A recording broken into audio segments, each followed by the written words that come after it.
90 minutes. 90 minutes is how long Kamala Harris has to stand on stage and debate Donald Trump. 90 minutes.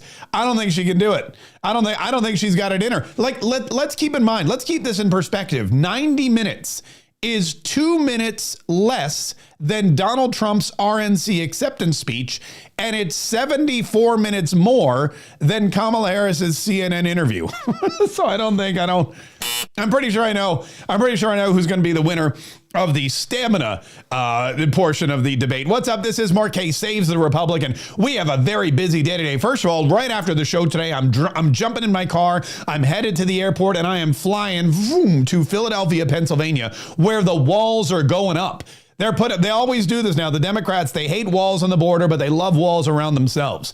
And since Kamala Harris and Donald Trump are going to be debating in Philadelphia, they're building the walls. I'm going to go there. I'm going to check the walls. I'm going to make sure that they're secure. And I'll be there all day tomorrow for the debate. I'll be there Wednesday. We're going to have a little Patriot meet and greet get together, which we'll have details on coming up. And then, of course, I'm back here Thursday. Don't worry, though. We'll be doing, nothing will stop us.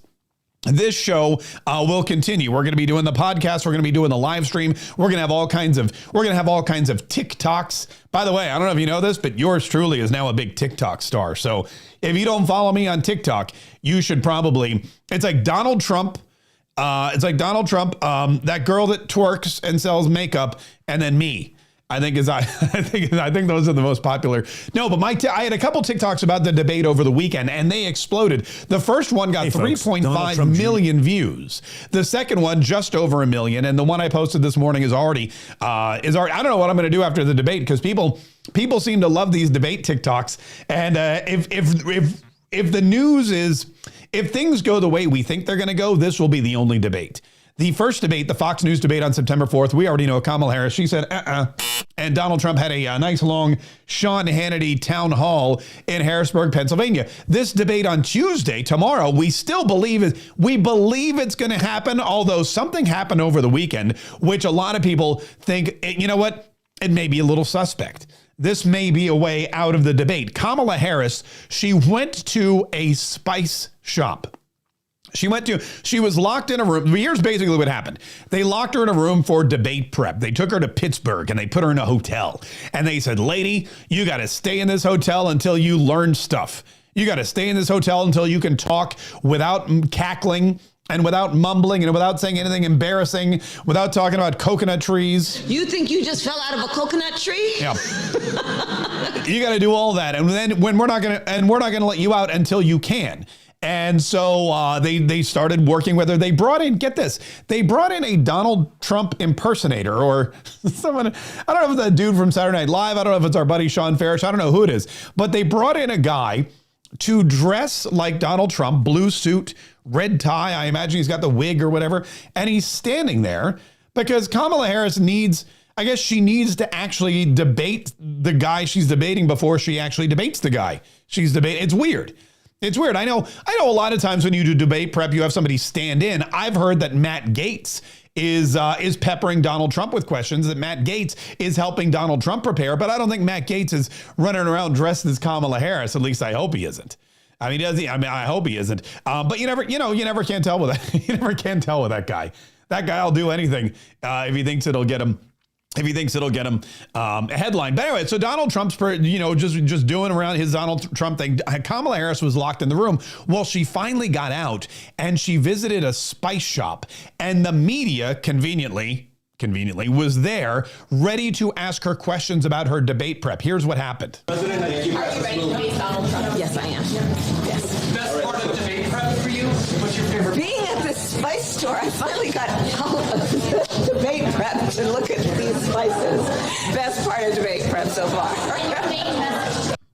The best part of debate prep so far has been looking at the spices. By the way, who looks at spices? Or do you browse spices? Don't you pretty much know what spices are? Is that something you need to, do you need to go in and window shop for spices? I feel like we're not making new spices, are we? It's the same old spices we've had for centuries, isn't it? Isn't it? I mean, with their salt, right? Pepper, cayenne pepper, chili powder. I mean, what turmeric Turmeric? Well, I don't even know. I don't know how to pronounce it, but I know it hasn't changed in like a bajillion years. But she goes to the spice shop and she's checking things out and she's hobnobbing with people. And this was, think about this. She's locked in a hotel room for 5 days with a guy who looks and sounds like Donald Trump, prepping for this debate, this 90 minutes in hell that she's going to have to put herself through because she wants to be president of the United States, or somebody wants her to be president of the United States. And so she's like, I need a break. I need a break. I'm going to the spice shop. Why?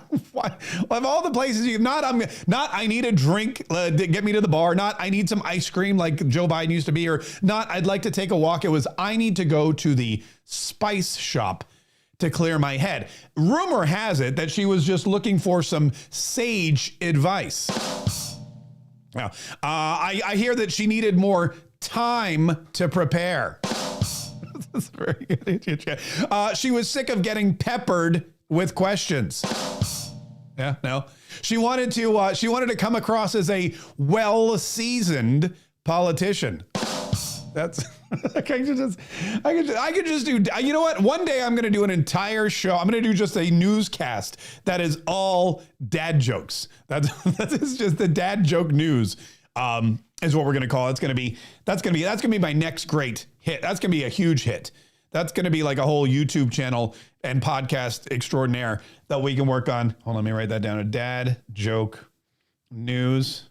I want to make sure I don't forget that one. So there we go. All right, it's written down. Anyway, so she goes to the spice shop, and wouldn't you know it, when she's at this spice shop for a brief reprieve from the rigorous debate prep that she's going through, there's not only reporters and camera crews, but wouldn't you know it, there's Democrats, Kamala Harris supporters who just happen to be in a Pittsburgh spice shop, ready, willing, and able to come up and cry on Kamala's shoulder. Understand? I'm pretty sure you know. Oh, it's gonna be good. We're gonna be good. We're gonna be fine. We're gonna be fine. We are all in this together. Yes, we are. We're gonna be fine. We are. Yes, we are. Yes, we are. Huh? Yes. Did you get some spices? Oh, it's all good. It's all good. We're standing strong, right? We love our country, right? Absolutely. Yeah, that's right. Yeah, that lady got a little too close to the chili powder. She started, this onion powder's made with real onions because I can't keep the tears. And not only that, not only was there this crying old lady who loves Kamala Harris and thinks that she's the answer to saving the country, there was a teacher there. Isn't that convenient? He's a teacher. Yes. You are a teacher? Yes. What level? 7th grade geography. Oh, social bless studies. you. Yes. Good. Thank you. And you know, Tim Walsh. Yes. Oh yeah. That's great. Yes. Yeah. Come on, let's take a family picture. Come. Look right Yeah, Tim Walz is a teacher. Know that? Oh yeah. We know Tim Walz. I don't know why that keeps happening. Tim Walz is a teacher. Yeah, we know all about Tim Walz being a teacher. And she goes, "You're a 7th grade geography teacher." That's fantastic because I feel like if anybody needs some 7th grade geography, it's probably Kamala Harris. Although she does know that Ukraine is a small country and it's located next to a bigger country named Russia, and the bigger country, Russia, invaded. You know the thing. Anyway, so that was her big thing. Now, as far as I know, she's back and she's prepping for this debate, and this is going to be a crucial time for her. This 90-minute debate is going to be. First of all, it's not at all going the way that they want because they have a couple things going against them. First of all, it's 90 minutes. It's not, and that's way too much time for Kamala Harris to do anything at all and seem intelligent. She couldn't even handle a 16-minute CNN interview without seeming like she was vapid of the facts or unknowing of policy. And she had to have Tim Walz next to her, and we know that he's not going to be allowed anywhere near this debate. So all of these things again are working against Kamala Harris. The time frame. The fact that Donald Trump has already debated this election cycle. He debated Joe Biden. He debated Joe Biden into obscurity. He debated Joe Biden right out of a job. He debated Joe Biden so hard that Joe Biden got fired by his own party, the president of the United States. Donald Trump proved in that debate that Joe Biden is not in charge of the Democrat Party, that he's not in charge of his own political future, that he's not actually the most powerful man in the world. Fun fact, it appears Donald Trump is. So Kamala Harris has a lot of things going against her. The other thing is the host or the moderator is Davis and David Muir. I call him demure, very demure, very mindful, very unbiased. That guy, David Muir. David Muir is a good guy. I met David Muir back at the Republican National Convention. That's in Cleveland in 2016. And that was the first time I met him. He wasn't as big a wig as he is now. He's a pretty big wig. And neither was I.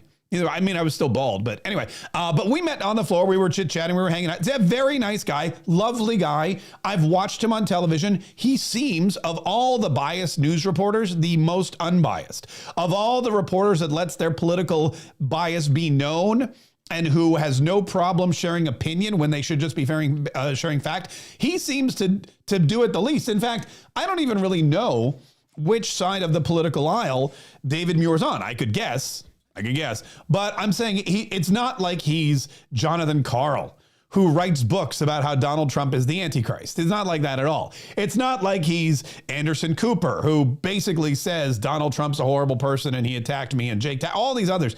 He keeps it really kind of close to the vest. And I think that's a good choice.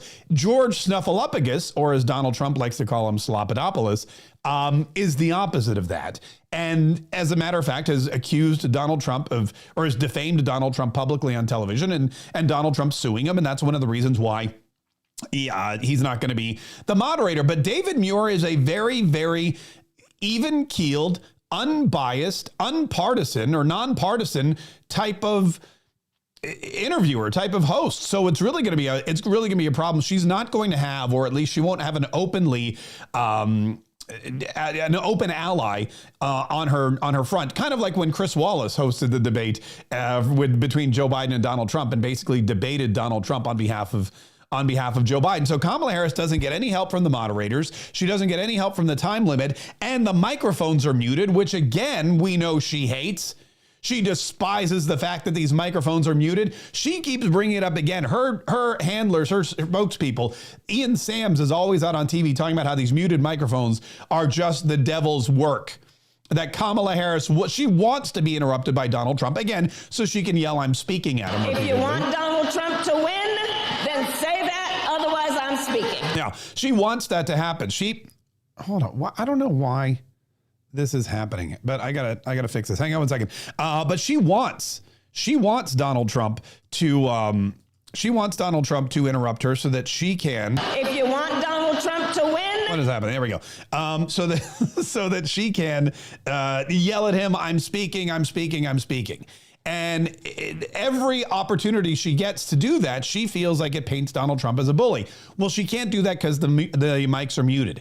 So I hear tell now that her new idea, I hear the new thing that her campaign is going to try to do is they are going to try to get Kamala Harris to narrate what is going on in the debate. So for example, let's say Donald Trump is talking, but his microphone is muted. Let's say he's saying something to her, but nobody at home can hear it because his microphone's muted. What Kamala Harris's new plan is to look into the camera and say, I know you can't hear this at home, but right now, Donald Trump is trying to interrupt me. I know you can't hear this at home, but Donald Trump is right now talking over me. That's going to be her new, like she's going to narrate the debate. It's like she's the dad in How I Met Your Mother, the color commentary, if you will. She's going to be the Tom Brady of the debate, only hopefully with more personality and energy than Tom Brady had when he was calling the Cowboys Browns. Anyway, I'm worried. This is not a sports talk. This is not a sports talk podcast. So Kamala Harris is going to, if the mics are going to be muted and you can't hear for yourself that Donald Trump is interrupting her, dadgummit, she's going to make sure you know. She's just going to flat out tell you. So I'm actually kind of I hope it happens because I'm looking forward. I'm looking forward to that. But again, this is Kamala Harris's debate to lose, and all signs point to her losing. Donald Trump, we all know what he's like on the debate stage. We all know what he's like live. We all know, we've seen him before. Nothing Donald Trump does or says will be shocking. I mean, think about the most Think about the most shocking, or what the media tells you are the most shocking debate moments from Donald Trump's history. He said to Hillary Clinton, "You'd be in jail." That was one of the moments that I think lives in everyone's mindset. He said to Megyn Kelly, "Bleeding out of your whatever," which really a lot of people were disgusted by, but it also made Megyn Kelly a huge star. So she probably owes him a debt. I think she's thanked him actually for that. All these different various moments from Donald Trump debates that we've seen. And now Kamala Harris rolls in here. The only time we've ever seen her debate anybody was Tulsi Gabbard, who mopped the floor with her, and Mike Pence, who nobody remembers because of that fly on his head. Speaking of Tulsi Gabbard, who is also one of Donald Trump's allies and has been helping him with debate prep, she mentioned something. She appeared with Tucker Carlson. Tucker Carlson's going around the country. He's doing these live shows. He is coming to Jacksonville. I'm trying to finagle a pair of free tickets, but he's not returning my phone calls. But Tulsi Gabbard came up on stage with Tucker Carlson, and they had a little sit-down interview. They chit-chatted, and they brought up a brand new endorsement that Kamala Harris got from an infamous Republican politician. It's weird to me. More Republicans are becoming Democrats, and more Democrats are becoming Republicans. For example, Gretchen Wilson. Did you know this? Gretchen Wilson, I didn't know that she was a Democrat. Her whole family were Democrats. Now she shows up in Wisconsin at a Trump rally to talk about how this redneck woman is here for the party. My name again is Gretchen Wilson. I'm a Midwesterner. I come from a very small town in southern Illinois. I grew up very much like Senator J.D. Vance. I had to work hard and fight my way out of poverty just like many other Americans have done. But this is what I was taught to do, to earn my way. Since then, I've done the impossible. I am now a Grammy award-winning country music artist, a producer, a songwriter, and most importantly, a mom. Now, back in the day, my family were all Kennedy Democrats, but that's when the Democrats were on the side of the people. Once I started paying attention to what was really going on, the Democratic Party left us. As a songwriter, I pay close attention to words, the words that are being used and the words that are not being used. I urge all Americans to pay close attention to what you are hearing and not hearing from the media. Because the issues that are most important for our survival are what we're voting on. I'm here today to entertain you, but I'm also here today to show my support for the only team in this race that is telling you the truth. My story isn't really that rare, but the American dream that I have been fortunate enough to find will most certainly be lost forever if we do not show up and vote for freedom in November. It is on us. Let's make sure we, the people, do all we can to save our country by voting for President Trump and J.D. Vance. Thank you very much for your time. I'm here for the party. I'm here for the Republican Party. That's my impression of. So Gretchen Wilson. So she was a Democrat, Kennedy Democrat, her whole family Democrats, and then they woke up one day and said, Democrats are horrible. Democrats aren't working for us. Democrats are fighting against us. We don't want to be Democrats. We want freedom, and we want money, and we want the government to leave us alone. Democrats are tromping all over. They don't stand for us. They don't stand for the little guy, the Midwestern American farmer. They don't stand for the Atlanta truck driver. They don't stand for any of these people. They definitely don't stand for the people who love country music and the morals and the ideals and the Christian influences. So she's like, I'm here for the only ticket that can win this thing and that will save America, Donald Trump and J.D. Vance. So you've got a Democrat becoming a Republican. On the flip side, Dick Cheney, a prominent Republican, joins his daughter Liz Cheney, and Liz and Dick are now supporting Kamala Harris. And Tulsi Gabbard was on with Tucker Carlson speaking about Dick and his big endorsement of Kamala. Dick Cheney has just made the choice very clear. A vote for Kamala Harris is a vote for Dick Cheney, the architect of everything that has gone wrong in the Middle East for the last few decades.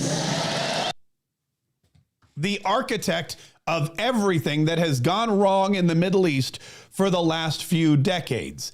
Dick Cheney, the architect of all of the Mid-Eastern problems we have with Israel, with Hamas, with Hezbollah, with Iran, with Iraq, Pakistan, Afghanistan, all these things. Everything going on in the world is Dick Cheney's fault because Dick Cheney was a warmonger and he grabbed, right after 9/11, all of that power from George W. Bush. George W., Dick Cheney, Don Rumsfeld, everybody says these were the guys that created these endless wars and became rich off of all of them as a result. I mean, we all know where Dick Cheney came from Halliburton. We all know where he got his money from. We all know, where his wealth comes from. And you know that Donald Trump is a threat to that.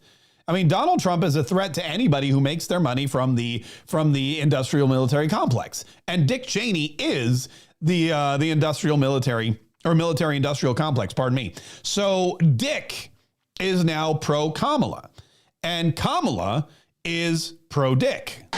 And so it's interesting because if you listen to the New York Times or some of the other mainstream media, they're saying, don't expect much from Kamala Harris in the way of policies and details and plans, and we're not going to know much about what kind of president she's going to be because she doesn't have much time. They're conveniently ignoring the fact that she's been there working alongside Joe Biden. She's been the last one in the room, according to her, as these big decisions are being made. But we look at who she says, her response to the Dick Cheney announcement today was that she was honored to have his endorsement. Kamala loves Dick. Kamala honored by Dick. Dick's endorsement of Kamala just made Kamala super thrilled. That's what I should have named the show today. I should have named the show Kamala Loves Dick, but I didn't. I didn't think I named it.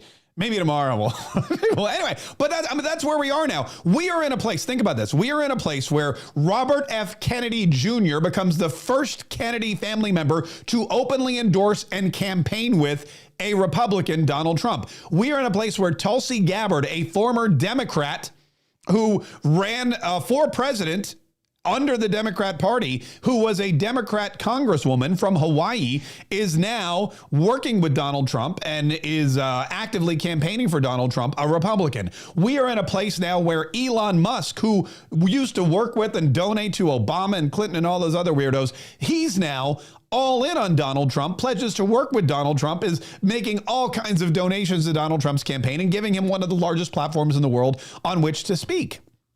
And on the flip side, you've got career Republicans, career conservatives like Liz Cheney and her daddy, Dick, who are becoming Republicans. Who are becoming Democrats and supporting Kamala Harris. BT dubs. George W. Bush does too. Bush and Dick, they both love Kamala. equally. We should probably move on to something else. But she's talking about the big problems of the day, the big issues of the day. You know, the Democrats, they're not fighting for us. You know what they're fighting for? They're fighting for abortion. They're still fighting for abortion. With everything else going on in the world today, they are fighting for abortion. Mark Kelly, who is a senator from Arizona, a former astronaut.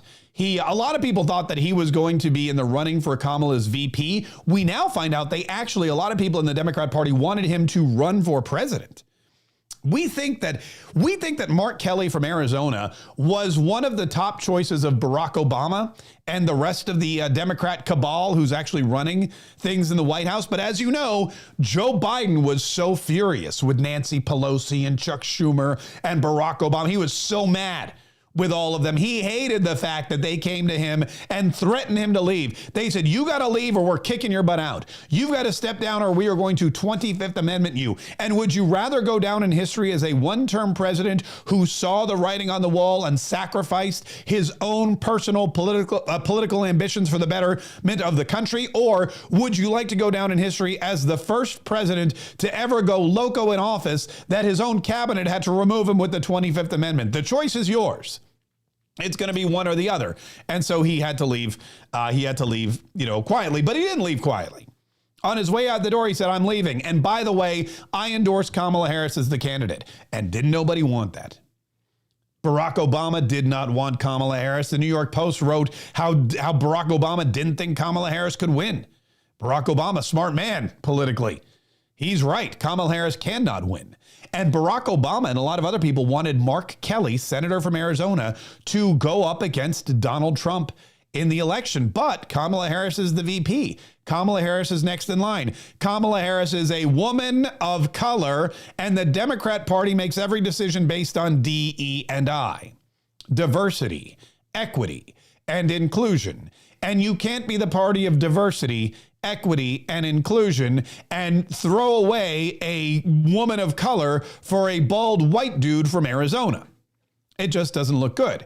So then they were going to make Mark Kelly the vice president. I don't know if he turned it down, if he didn't want it. Who knows?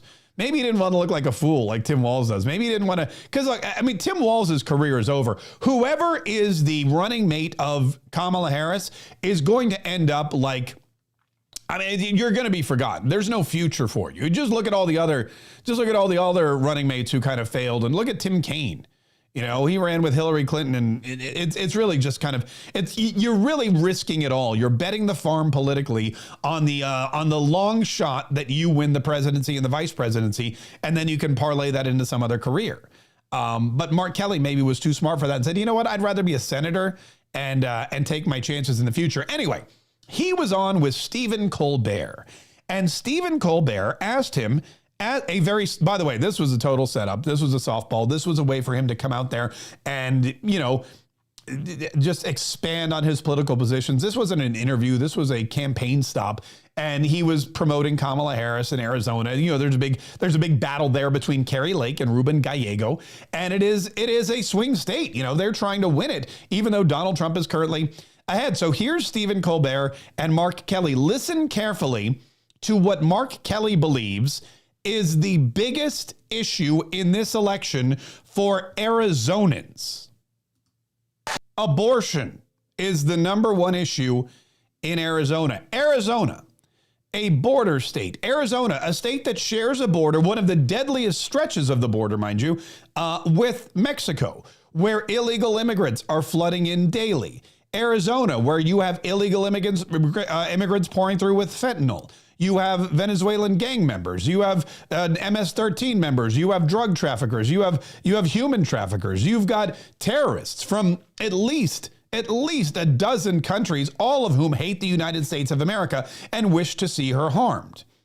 Arizona, where there has been an ongoing battle between Donald Trump and the federal government and Joe Biden and Alejandro Mayorkas and the border.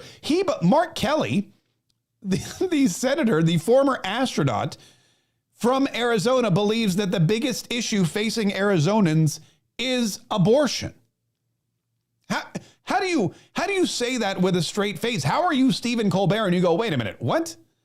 In Arizona? That's not crime, not immigration, not the border, not illegal immigrants, not the drain on the economy, not the law enforcement that's had to camp out at the border because this has become so drastically horrible under the Biden-Harris administration. You're telling me abortion?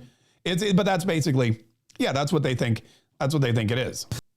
I mean, I know he's not up for re-election, but come on. If I lived in Arizona, I live in Florida, for example, right? We have Marco Rubio, we have Rick Scott. They're both pretty decent.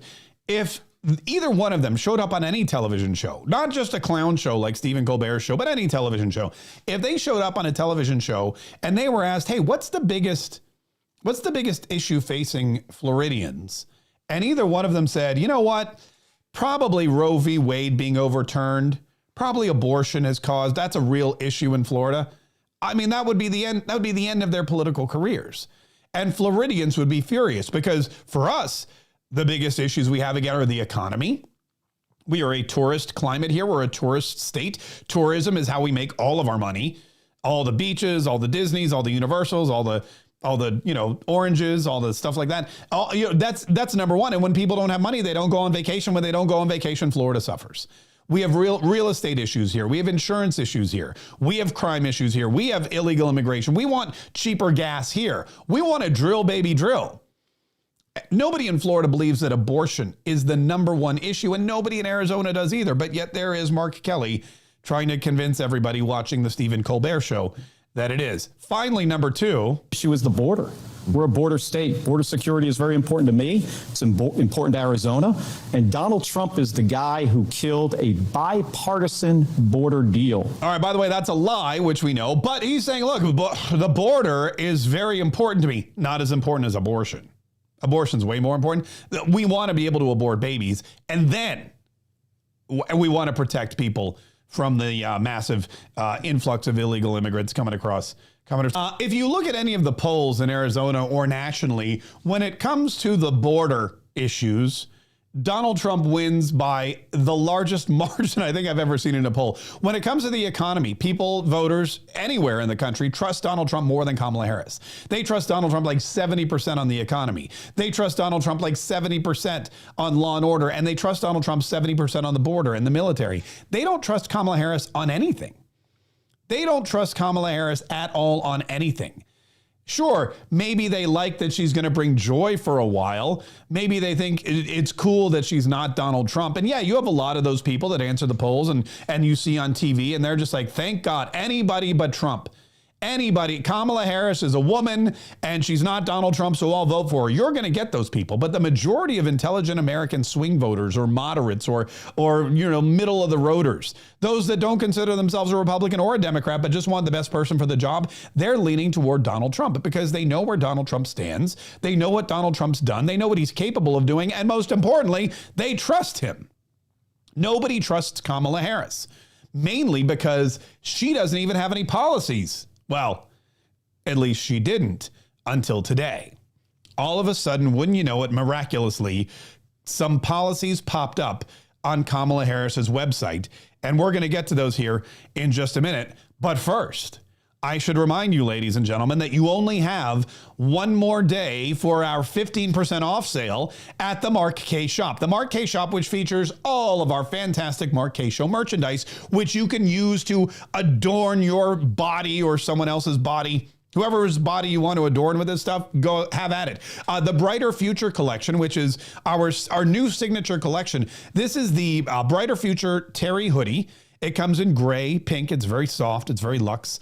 And it has Donald Trump's great quote, America's future will be bigger, better, bolder, brighter, happier, stronger, freer, greater, and more united than ever before, right there on the front. We also have the camo tee. We have men's hoodies. We have caprins. We've got all sorts of great stuff for you to wear. Also, the MAGA King line. People love the MAGA King line. This is not a new line. This we've had on forever, but we just can't get rid of it because when we do, people complain. And when we put it back up, people, they scoop it up, man. They buy it like it's, you want to talk about a Whopper. Holy cow, these things are incredible. Mark Kaye Saves the Republic, featuring our new logo, featuring the new show name, established 2004. You can get the mug. Very mug that I drink from. All right, that's a lie. This is an Ember mug, which keeps my coffee warm. But you can get a very similar porcelain mug with the Mark Kaye Saves the Republic logo on it, a decal. There's hoodies, there's tank tops, all kinds of stuff. Patriot gear to show your patriotism, your real and true patriotism. If you're coming to Philadelphia, if you're coming to the National Mechanics Bar next Wednesday, this coming in 2 days, to have drinks with us and hang out for our Patriot meetup, then you want to make sure you're wearing your Patriot apparel. You want a t-shirt, you want a tank top, you want a sweatshirt, you want all of them. And then, of course, the brand new Mark Kaye signature line featuring my favorite, the signature rope cap, which I'll be wearing. So if you're coming to Philadelphia, I'll go ahead and I'll wear this cap so you'll know it's me. Because you'll be like, are you Mark Kaye? And I'll say, what gave it away? My name on the hat? Yeah, that's me. But you can get all of these at markkayshop.com. Markkayshop.com is where you go. And again, when you use coupon code FRACKING, you get 15% off of your order at markkayshop.com. All right, so Kamala Harris, for a very long time, has been agendaless, if you will. She's been totally agendaless. Now, if you go to her website, where we've been checking this website every day. We're like, look, is this lady ever going to have anything on her website in the way of issues? Now, if you look at it, look, there's Meet Kamala Harris, Meet Tim Walz, which we don't want to do either of those things. And then there's this button that says Issues. And if you click on it, it takes you to this brand new page, which we haven't seen this until today. And it says a new way forward, which is weird because Kamala Harris isn't new. She's been in Washington forever and a day. There's nothing new about Kamala Harris. Kamala Harris, what are we talking about here? A new way forward. Vice President Harris and Governor Walz are fighting for a new way forward that protects our fundamental freedoms, strengthens our democracy, and ensures every person has the opportunity to not just get by, but to get ahead. As a prosecutor, yada, yada, yada, yada. All right, so let's get down here. Let's see what she's got on this new website. Let's see what her issues actually are. She wants to build an opportunity economy and lower costs for families.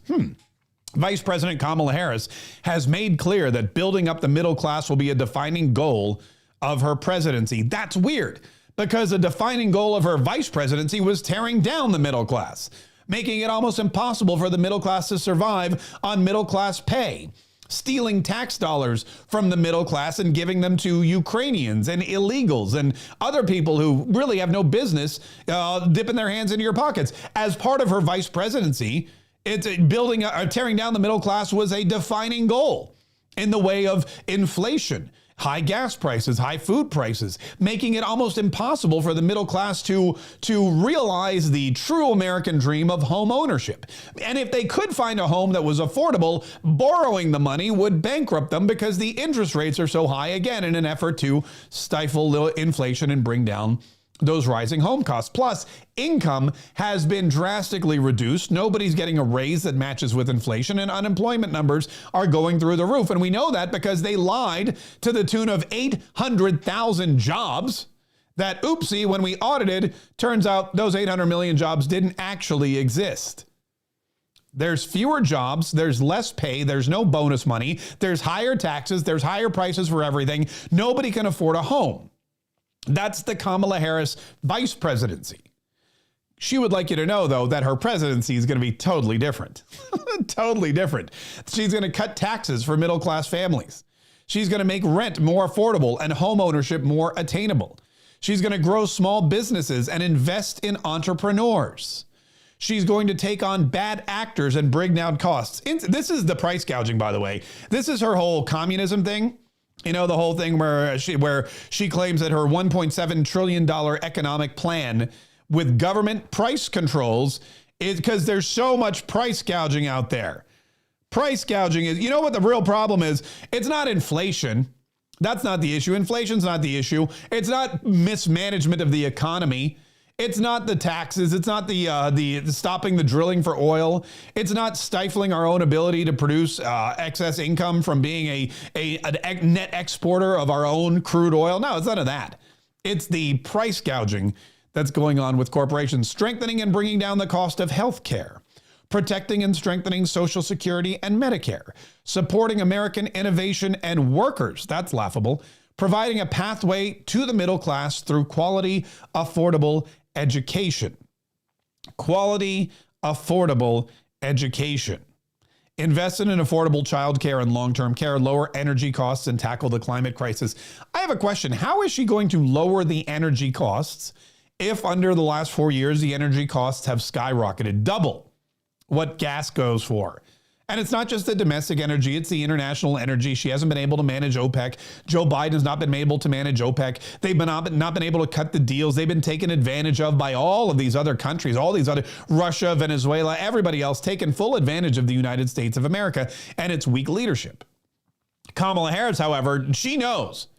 You know, maybe this is one of those things where she's like, you know what?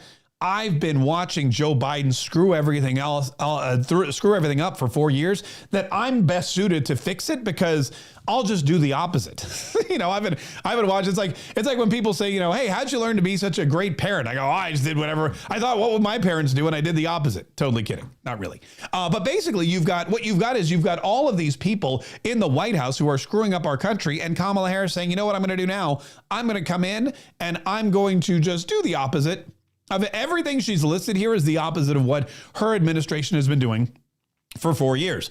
Safeguard our fundamental freedoms. Now, keep in mind, by the way, let me pull this back up. Safeguard our fundamental freedoms. Keep in mind, much like Mark Kelly in Arizona, she has not yet mentioned strengthening the border. She has not just mentioned bringing down the crime. She's not just mentioned making it safer for Americans, cutting the drug trafficking and the human trafficking. She hasn't mentioned any of that. None of that has been mentioned by Kamala Harris yet. She started about the economy, and now she's going into abortion. Safeguarding our fundamental freedoms. Because according to Mark Kelly, this is the most important thing to Arizonans. And according to Kamala Harris, this is the second most important thing to Americans. Vice President Harris and Governor Walz trust women to make decisions about their own bodies and not have the government tell them what to do. Donald Trump handpicked members of the United States Supreme Court to take away reproductive freedom, and now he brags about it. In his words, I did it, and I'm proud to have done it. He even called for punishment for women who have an abortion. So they're going all in on abortion. They believe that that's the most important thing that's going to get them elected. And then, of course, protecting civil rights and freedoms. They then link, and they did this before too, but I wanted to bring it up here. They then link to Trump's Project 2025 agenda, which again is not Donald Trump's Project 2025 agenda. Donald Trump is not the architect of Project 2025. Donald Trump did not write Project 2025. Donald Trump says some things in Project 2025 actually sound pretty good, but some things do not. He's not for a national or a federal abortion ban. He's not for any and all of those things. In fact, he just recently came out, a lot of people think very questionably, against abortion, against the current abortion laws set forth by Ron DeSantis and the Republican Party here in the state of Florida. So again, these are all fallacies. Then she gets to then she gets to ensuring safety and justice for all. But it's not immigration, folks. It's gun violence. Gun violence is number one. Gun violence and crime. Then it's going to be fixing our immigration system. Then it's going to be drugs. Then it's going to be ensuring no one is above the law. She'll fight to ensure that no former president has immunity for crimes committed while in the White House.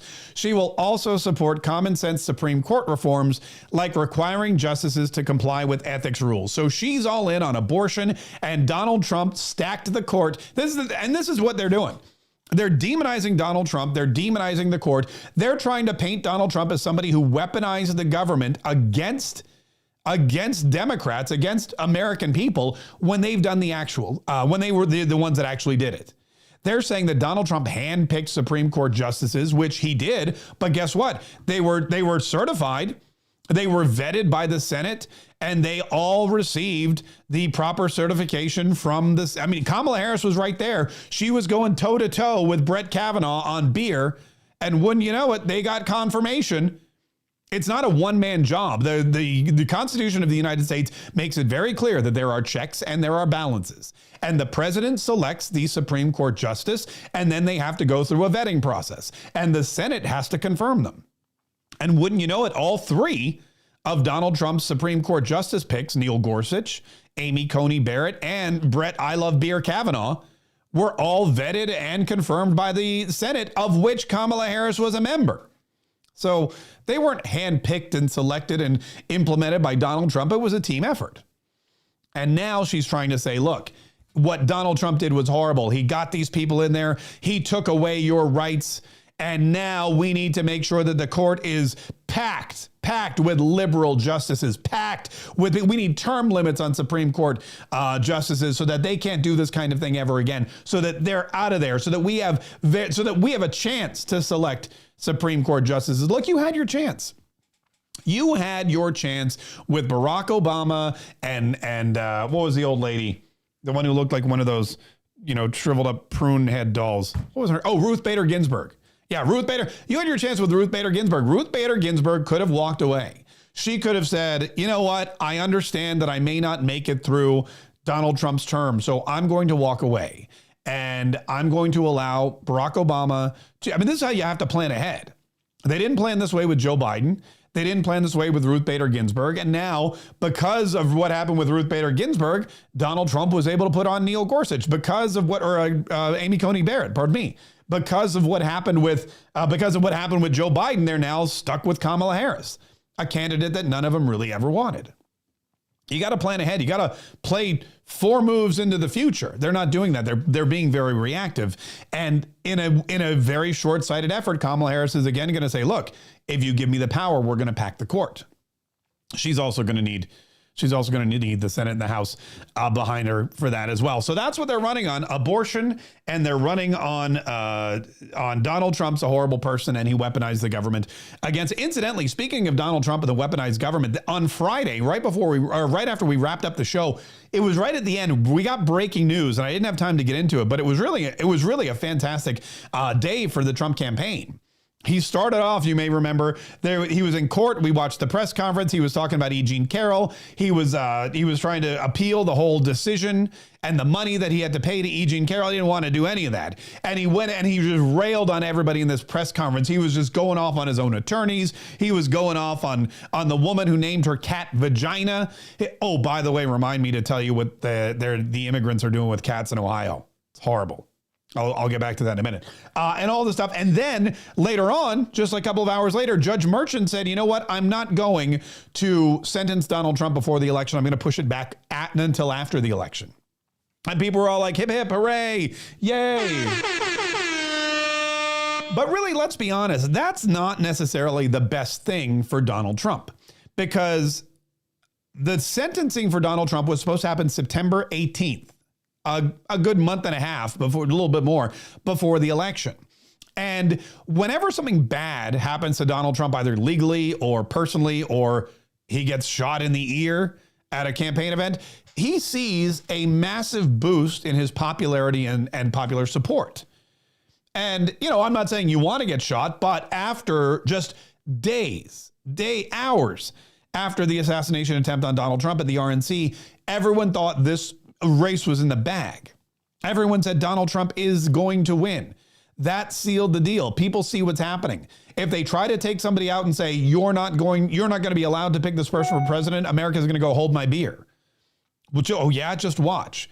And they're going to go and they're going to vote for that person en masse. And that was the fear. That's why they, after Donald Trump survived his assassination attempt, went to Joe Biden and said, you gots to go. You're not going to be able to beat this guy. He's just been martyred on live television. We need somebody with half a chance, with half a brain, to come in and try to win this election.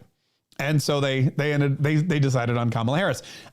So that was the first thing. So I think Judge Merchant said, look, if I sentence Donald Trump to anything, prison time, house arrest, community service, if I sentence him to anything other than, probation or time server or anything at all, which he would want to, he wanted to throw him in Rikers.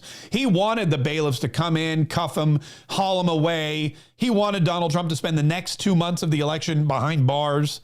He wanted the Supreme Court to get involved. He wanted all that. He loves it. He loves the spotlight, and he really thought it would be damaging to Donald Trump's career. But either somebody spoke to him or he talked to himself and he realized, Donald Trump, he doesn't get hurt by these things. The Democrat Party does.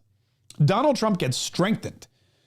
Donald Trump, the more adversity that Donald Trump gets, the more unfair treatment he gets from the courts, the more attacks on his personality, on his family, on his presidency, on his life, the stronger a candidate he becomes, the more popular he becomes, and the more unstoppable he becomes in the polls and eventually in the election.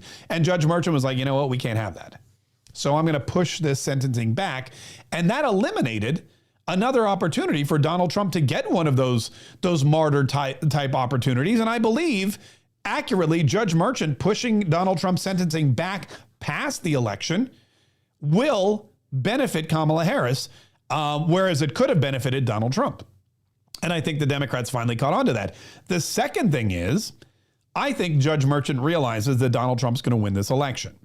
And if Donald Trump wins the election, or when Donald Trump wins the election, it becomes a lot easier for him to say, you know what, this guy's the president.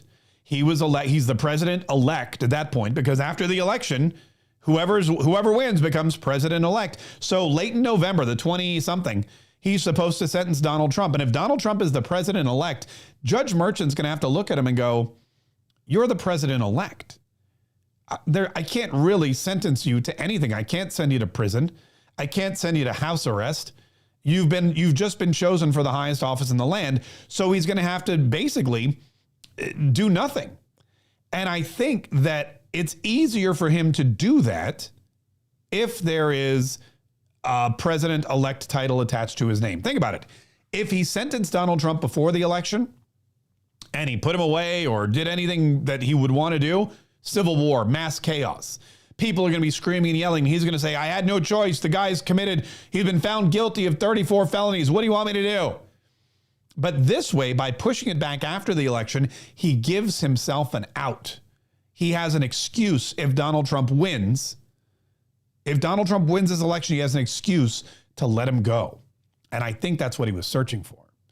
And if he doesn't win the election, he can go to jail. But it doesn't matter, because if Donald Trump doesn't win the election, we're all basically going to be living in our own kind of jail. The United States of America will become a jail. We'll have no money, no food, no freedom, no nothing. It's going to be god awful. Listen, something else, by the way, before I wrap this up, I wanted to share this with you because this was a big story last week and it's continuing into this week. But I think people are starting to realize it's a non-issue. It's a non-story. And this is the story of the political influencers who were paid, quote unquote, by Russia. We did the story last week. Tenet Media, a Nashville-based company, was Lauren Chen and her husband formed the company, and they hired a bunch of conservative influencers who were already pro-Trump, who were already churning out pro-Trump videos and X posts and going around. You know, all their podcasts, all of their content is about Donald Trump and how he can save America and how the Democrats are bad and how the Kamala Harris and Joe Biden are corrupt. They've been churning out this stuff for years.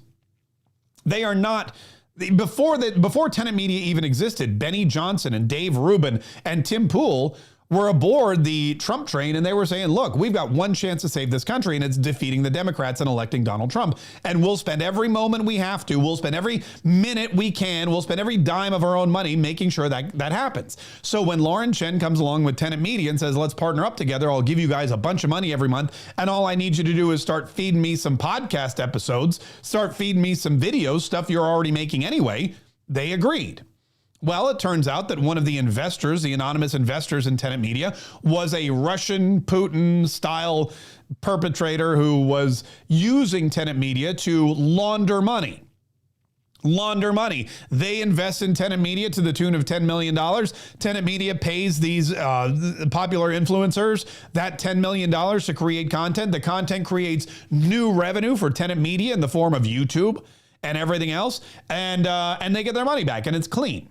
It's money laundering in the highest regard. It just so happens to be using conservative influencers. And so the DOJ, Merrick Garland, and the entire liberal media has been trying to turn this into a Russian collusion story. They've been trying to turn it into a story where the Russians are paying conservatives to come up with ideas and content to sway the election.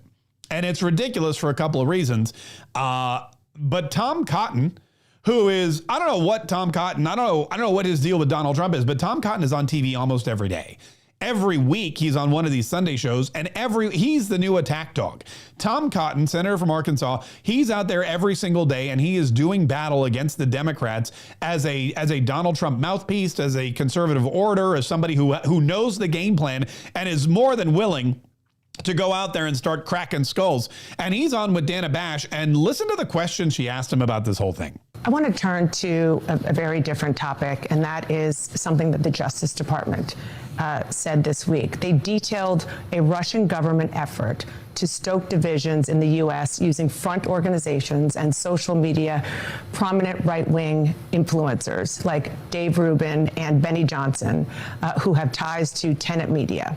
Now, that's a company that the Justice Department says was being funded by Russian operatives.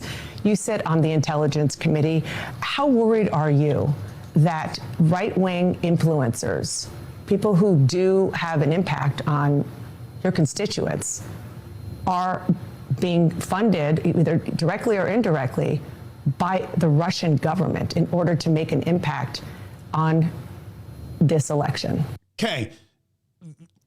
I don't know why the question is, once again, how worried are you, Tom Cotton, that Russians are trying to influence these conservative influencers to make an impact on the election. How worried are you that Russians are paying tens of millions of dollars to conservative influencers to try to get Donald Trump reelected? And listen to what Tom Cotton says. Well, first off, Anna, we haven't been in session, so I haven't seen any intelligence about this matter. I've only seen the allegations I've read in the newspaper.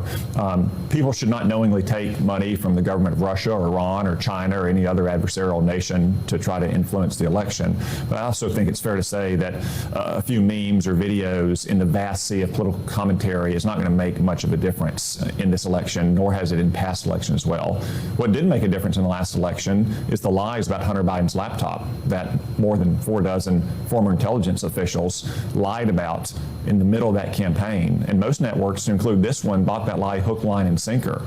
Boom! Boom! Most networks, including this one, bought that line hook, line, and sinker. Look at that. He's saying, you know what? A couple of conservative influencers who are conservative influencers already making memes and videos isn't going to change anything. But you know what does change something? When the Hunter Biden laptop story comes out and lies are told that it's Russian interference and Russian collusion in the election, and it's suppressed when it's actual accurate information. When the New York Post is deleted or shadow banned, when that post is suppressed by Facebook and Instagram and Twitter and all the other social media companies back then because they knew it could be damaging to the Democrat candidate, when they lied and said this is Russian disinformation and it wasn't, that negatively affected Donald Trump. Nobody ever says anything about that. They want to know now how paying $10 million to Benny Johnson and Dave Rubin and Tim Pool is going to negatively affect the election for Kamala Harris. It's not, because Benny Johnson and Tim Pool and Dave Rubin are preaching to the choir. If you pay conservative influencers to make conservative pro-Trump content, you're just giving them money for something they're doing anyway. And that content is not being consumed by a new audience or a different audience or a Democrat audience. It's being consumed by people who already feel that way. If Russia came in here today and said, could you please do a 1-hour podcast and tell everybody how Kamala Harris is nervous for the debate and how she's sinking, and could you make some jokes about her going to the spice shop, and could you make her look like a fool, and could you let everybody believe that Donald Trump's going to trounce her in the debate, I'd be like, sign the check. And, here's my Venmo, because I'm doing it anyway. And it's not changing anyone's minds about Kamala Harris. What does change people's minds is when a story about the son of the president being involved in all kinds of nefarious activities, both abroad and here at home, and maybe potentially being addicted to crack and buying weapons and, taking 10% for the big guy. When that happens and you suppress it and you use your friends in the social media, when you threaten them, as Mark Zuckerberg has said he was threatened by the federal government, by the Biden administration, when you do that, that's a real serious problem. These memes, they don't mean nothing. That did make a difference in the election. But I think a few videos or commentaries, which, again, you shouldn't do if you're out there in the business of commentating on elections, is not going to make a difference in the vast sea of commentary we see. Yeah, especially since it's already commentary for the Republican-leaning base of Donald Trump. It's really fascinating how they're trying to make all this into a story when it's not a story at all. This thing is already kind of filtered away because people realize that these Russians were just trying to clean their money. They were using this company in Nashville to do it, and the people they were paying weren't being paid to produce pro-Trump content because they were producing pro-Trump content even before they ever got paid.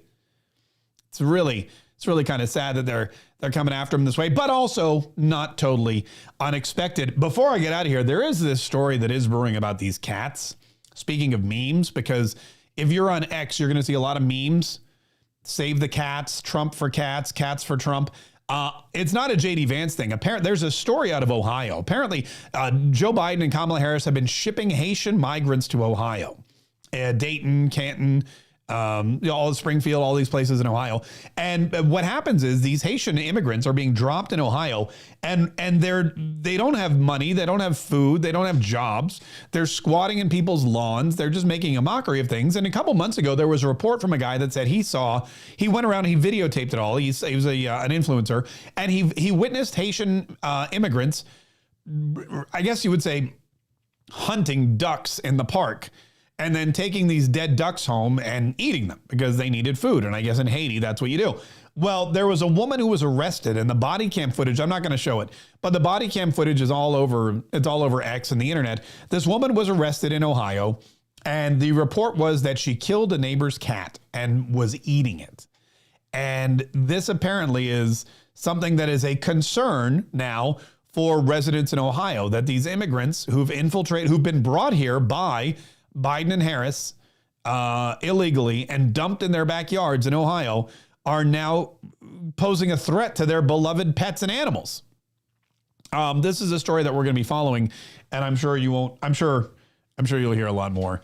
Listen, I got to get out of here. I got to go to Philadelphia. I'm going to hop on a plane. I'm going to fly to Philly. We will be live in Philadelphia for the debate. We're going to have a special debate live stream. So tomorrow, we will have our regular noon Eastern, 11 Central live stream for an hour and then later at 8:30 p.m., we're going to do a special live stream for the debate. We're going to watch the debate live. We're going to have commentary on the debate live. It's going to be fantastic. You can watch it on ABC, or you could just tune in on YouTube and Rumble and everywhere else and watch it along with us, because we're going to have so much fun. And then on Wednesday, which is September the 11th, at the National Mechanics Bar in Philadelphia, Pennsylvania, there's going to be a Patriot meetup. In the meantime, don't forget, Mark Kaye Shop is where you go to get all your Mark Kaye stuff. No spices. We don't have any spices. You have to go to Kamala's Spice Shop for that. But markshop.com, use coupon code FRACKING, and you can receive 15% off through tomorrow. Coupon code FRACKING for 15% off your entire order. Listen, while I'm in Philadelphia, I'm not just going to be sitting around my hotel room waiting for the debate. I'm going to be out talking to people. I'm going to find out what people are thinking, what people are feeling. We're going to set the scene for you. Make sure that you're subscribed to all of our platforms, Rumble and YouTube especially. Follow me on TikTok, and make sure if you're listening to the podcast that you let the podcast platform that you've chosen know you want this information all the time. You want this podcast delivered to you instantly. You want to be able to hear what I have to say whenever I have to say it. So subscribe. Hit the notification bell. I don't even know what, there's so many different platforms that we're on. There's so many different ways for you to tell them, yes, I want more Mark Kaye in my life. So whatever it is, if it's a thumb up, do it. If it's a heart, do it. If it's a button that says click here, just click there. Because like I said, we're coming at you. It's TikTok. It is time, crunch time. We've got the debate. We may not have another one. And then it's just a race to the finish line.